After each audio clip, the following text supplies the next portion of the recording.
ಸದ್ಯಕ್ಕೆ ಕನ್ನಡದಲ್ಲಿ ಒಂದಿಷ್ಟು ವಿಭಿನ್ನ ಕಥೆಗಳು ಪ್ರೇಕ್ಷಕರನ್ನು ರಂಜಿಸೋಕೆ ಬರ್ತಾ ಇರ್ತಕ್ಕಂಥದ್ದು. ಈಗಾಗಲೇ ಅಂದರೆ ಪ್ರೀತಿಯನ್ನು ಆಧರಿಸಿರ್ತಕ್ಕಂಥ ಸಾಕಷ್ಟು ಕಥೆಗಳು ಬಂದರೂ ಕೂಡ ಈಗ ಒಂದು ಲವ್ ಮ್ಯಾಟ್ರನ್ನು ಹೇಳೋಕೆ ಹೊರಟಿದೆ ಚಿತ್ರತಂಡ. ಸೊ ಈ ಬಗ್ಗೆ ಮಾತಾಡಲಿಕ್ಕೆ ಅನಿತಾ ಭಟ್ ಮೇಡಮ್ ನಮ್ಮ ಜೊತೆ ಇದ್ದಾರೆ, ಅವ್ರನ್ನೇ ಮಾತಾಡ್ಸೋಣ. ಮೇಡಮ್, ಈಗ ಲವ್ ರಿಲೇಟೆಡ್ ಸಾಕಷ್ಟು ಸಿನಿಮಾಗಳು ಬಂದಿರುತ್ತೆ. ಲವ್ ಅನ್ನೋಂಥದ್ದು ಪ್ರತಿ ಸಿನಿಮಾದಲ್ಲೂ ಒಂದೊಂದು ರೀತಿಯಲ್ಲಿ ಜನರಿಗೆ ತಲುಪ್ತಾ ಹೋಗುತ್ತೆ. ಬಟ್ ಸದ್ಯಕ್ಕೆ ಲವ್ ಮ್ಯಾಟ್ರ್ ಹೇಳೋಕೆ ಕೊಟ್ಟಿದ್ದೀರಿ. ಲವ್ ಮ್ಯಾಟ್ರ್ ಅಂದ ತಕ್ಷಣ ಸಾಕಷ್ಟು ಕುತೂಹಲ ಇರುತ್ತೆ, ಏನಿರ್ಬೋದು ಅನ್ನೋಂಥದ್ದು. ಹೇಗೆ ಅನಿಸ್ತು ಅಂತ? ಫಸ್ಟು ಹೆಸರೇ ತುಂಬ ಚೆನ್ನಾಗಿದೆ. ನಾವು ಸಿನಿಮಾ ಮಾಡಿದಾಗ ಮೋಸ್ಟ್ಲಿ ಇದಕ್ಕೆ ಈ ಹೆಸರು ಫೈನಲ್ ಆಗಿರಲಿಲ್ವೇನೋ, ಬಟ್ ಈ ಹೆಸರು ಇವಾಗ ಲವ್ ಮ್ಯಾಟ್ರ್ ಅಂತ ಏನಿಟ್ಟಿದ್ದಾರೆ ಅದನ್ನ ತುಂಬ ಇಷ್ಟ ಆಯಿತು.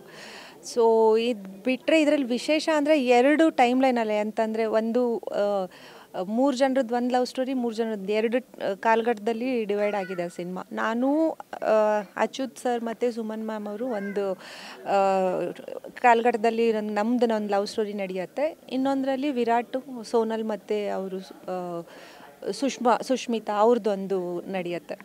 ಸೊ ಎರಡರನ್ನು ಹೇಗೆ ಇಂಟರ್ಲಿಂಕ್ ಆಗಿದೆ ಅಂತ ಅನ್ನೋದನ್ನ ಸಿನಿಮಾದಲ್ಲೇ ನೋಡಬೇಕು. ಅಂದರೆ ಆ ಕಾಲಘಟ್ಟಕ್ಕೆ ನಡೆದು ಅಲ್ಲಿಂದ ಈ ಪುನರ್ಜನ್ಮ ಆ ಥರದಂತೂ ಅಲ್ಲ, ಎರಡು ಒಂದಕ್ಕೊಂದು ಇಂಟರ್ಲಿಂಕ್ ಆಗಿರೋಂಥ ಸ್ಟೋರಿ.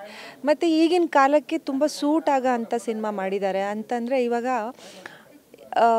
ಎಲ್ಲರೂ ಮುಂಚೆ ಒಂದು ಕಾಲ ಇತ್ತೇನೋ, ತುಂಬ ಪೇಷನ್ಸಿಂದ ಗಂಡ ಫಾರಿನಿಗೆ ಹೋದ್ರೂ ವೆಯ್ಟ್ ಮಾಡಿಕೊಂಡು ಹೆಂಡ್ತಿ ಕಾಯ್ತಿರ್ತಾಳೆ, ಲಾಂಗ್ ಡಿಸ್ಟೆನ್ಸ್ ರಿಲೇಷನ್ಶಿಪ್ ಎಲ್ಲ ವರ್ಕೌಟ್ ಆಗುತ್ತೆ ಅಂತ.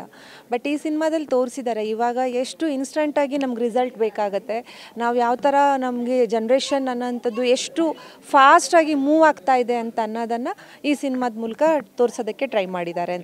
ಪ್ರೀತಿ ಸಹಜವಾಗಿ ಅಂದರೆ ಹಂತವಾಗಿ ಒಂದಿಷ್ಟು ಸ್ವರೂಪಗಳನ್ನು ಪಡೆದುಕೊಳ್ಳುತ್ತೆ. ಬಟ್ ಅದು ನಿಜ ಜೀವನದಲ್ಲಿ ಆಗಿರ್ತಕ್ಕಂಥ ಘಟನೆಗಳಿಗೆ ಮತ್ತು ನಿಮ್ಮ ಸಿನಿಮಾದ ಪಾತ್ರಗಳಿಗೆ ಎಷ್ಟರ ಮಟ್ಟಿಗೆ ಅದು ಅಂದರೆ ಕನೆಕ್ಟ್ ಆಗುತ್ತೆ ಅನ್ನೋಂಥದ್ದು? ಹಾಂ, ಖಂಡಿತವಾಗ್ಲೂ. ಇವಾಗ ಲವ್ ಎಟ್ ಫಸ್ಟ್ ಸೈಟ್ ಅಂತ ಅನ್ನೋಂಥದ್ದು ಮೋಸ್ಟ್ಲಿ ಬರೀ ಸಿನಿಮಾದಲ್ಲಿ ಮಾತ್ರನೇ ಆಗುತ್ತೇನೋ. ಲವ್ ಆಗಲ್ಲ, ಅಟ್ರಾಕ್ಷನ್ ಎಟ್ ಫಸ್ಟ್ ಸೈಟ್ ಅಂತ ಹೇಳ್ಬೋದು ನಾವು. ಅಷ್ಟೇ, ನೋಡಿದ ತಕ್ಷಣ ಒಬ್ರು ಇಷ್ಟ ಆಗ್ತಾರೆ, ಆಮೇಲೆ ನಿಧಾನ ಅವ್ರ ಜೊತೆಯಲ್ಲಿ ನಾವು ಒಡನಾಡ್ತಾ ಅದು ಪ್ರೀತಿ ಡೆವಲಪ್ ಆಗುತ್ತೆ ಅಂತ. ಈ ಸಿನಿಮಾದಲ್ಲೂ ಕೂಡ ಅದನ್ನು ಅದೇ ಥರ ತೋರಿಸಿದ್ದಾರೆ. ಇವಾಗ ನೋಡಿದ ತಕ್ಷಣ ಇಷ್ಟ ಆಗ್ತಾರೆ. ಸೊ ನಿಧಾನ ಹೋಗ್ತಾ ಅವ್ರ ವ್ಯಕ್ತಿತ್ವದ ಪರಿಚಯ ಆಗುತ್ತೆ. ನಮಗೆ ಈ ಪ್ರೀತಿ ನಮ್ಗೆ ಸೂಟ್ ಆಗುತ್ತೋ ಇಲ್ವೋ ಅನ್ನೋಂಥದ್ದು. ಇವಾಗ ಮದುವೆ ಅನ್ನೋಂಥದ್ದು ಬಂತು ಅಂದರೆ ಬರೀ 2 ವ್ಯಕ್ತಿಗಳ ನಡುವೆ ಆಗೋಂಥದ್ದಲ್ಲ, ಇದು 2 ಕುಟುಂಬದ ನಡುವೆ ಆಗುತ್ತೆ.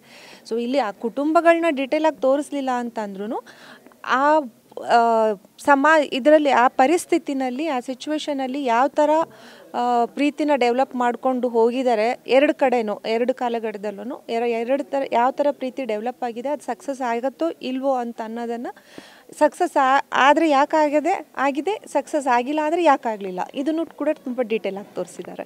ಈಗ ಪ್ರೀತಿಯ ಒಂದಿಷ್ಟು ಪರಿಸ್ಥಿತಿಗಳು ಸದ್ಯಕ್ಕೆ ಸಾಕಷ್ಟು ಘಟನೆಗಳನ್ನು ಕೂಡ ನೋಡಿರ್ತೀರಿ, ಅದು ಕ್ರೈಮ್ ಆಗೋ ಹಂತಕ್ಕೂ ಕೂಡ ತಲುಪ್ತಾ ಇರುತ್ತೆ ಸಮಾಜದಲ್ಲಿ ಅಲ್ವಾ ಮ್ಯಾಮ್? ಅದನ್ನು ಹೇಗೆ ನೀವು ನೋಡ್ತಾ ಇರ್ತೀರಿ, ನೋಡುವಂಥ ದೃಷ್ಟಿಕೋನಗಳಿರುತ್ತೆ ಒಬ್ಬ ನಟಿಯಾಗಿ ಅನ್ನೋದು? ನಾನು ನೋಡಿದ್ದೀನಿ, ಕೇಳಿದ್ದೀನಿ, ದಿನ ಬರ್ತಾನೆ ಇದೆ. ಏನೇನೆಲ್ಲ ಕ್ರೈಮ್ಗಳಾಗ್ತಾ ಇದೆ ಅಂತಂದರೆ ಸೀರಿಯಸ್ಲಿ ಇದನ್ನು ನಾನು ನೋಡೋ ಅಂಥದ್ದು ಅಂತಂದರೆ, ನನಗೆ ಕೇಳಿದ್ರೆ ನಾನು ಮೇ ಬಿ ಇದನ್ನು ಸೈಕಾಲಜಿಕಲಿ ನಾನು ಅದನ್ನ ಅನಲೈಸ್ ಮಾಡೋಕ್ಕೋ ಅಂತ ನೋಡೋದಕ್ಕೆ ಹೋಗ್ತೀನಿ. ಮೇ ಬಿ ನನ್ನ ಒಲವು ಸ್ವಲ್ಪ ಸ್ಪಿರಿಚುವಲ್ ಕಡೆ ಅಥವಾ ಸೈಕಾಲಜಿ ಕಡೆ ಜಾಸ್ತಿ ಇರೋದ್ರಿಂದ ನಾನು ಅದನ್ನು ಆ ಥರ ನೋಡ್ತೀನಿ. ಕಾಯಿಲೆಗಳಿರುತ್ತೆ, ಇವರಿಗೆ ಮಾನಸಿಕ ಸ್ಥಿತಿ ಸಂತೋಲನದ ತಪ್ಪಿರುತ್ತೆ. ಸೊ ಅದರಿಂದಾಗಿ ಈ ಥರದ ಇಶ್ಯೂಸ್ ಆಗುತ್ತೆ ಅಂತ ಅನಿಸುತ್ತೆ. ಆಮೇಲೆ ಇದನ್ನೆಲ್ಲ ಕೆಲವೊಂದನ್ನೆಲ್ಲ ನಾವು ಸರಿ ಮಾಡೋಕ್ಕೆ ಆಗದೇ ಇರೋಂಥದ್ದು ಕಾಯಿಲೆಗಳು ಕೂಡ ಇದೆ. ಲೈಕ್ ಬೈಪೋಲಾರ್ ಇರ್ಬೋದು, ಸ್ಕ್ರಿಜೋಫೇನಿಯಾ ಅಥವಾ ಆ್ಯಂಟಿ ಸೋಷಿಯಲ್ ಪರ್ಸ್ನಾಲಿಟಿ ಡಿಸಾರ್ಡರ್ ಅಂತ. ಸೊ ಇವು ಮೇಜರಾಗಿ ಕ್ರೈಮ್ ಆಗೋಂಥದ್ದೆಲ್ಲ ಈ ASPD ಅಂತ, ಅದರಲ್ಲಿ ಆ ಕೆಟಗರಿಯವರೇ ಮಾಡಿರ್ತಾರೆ.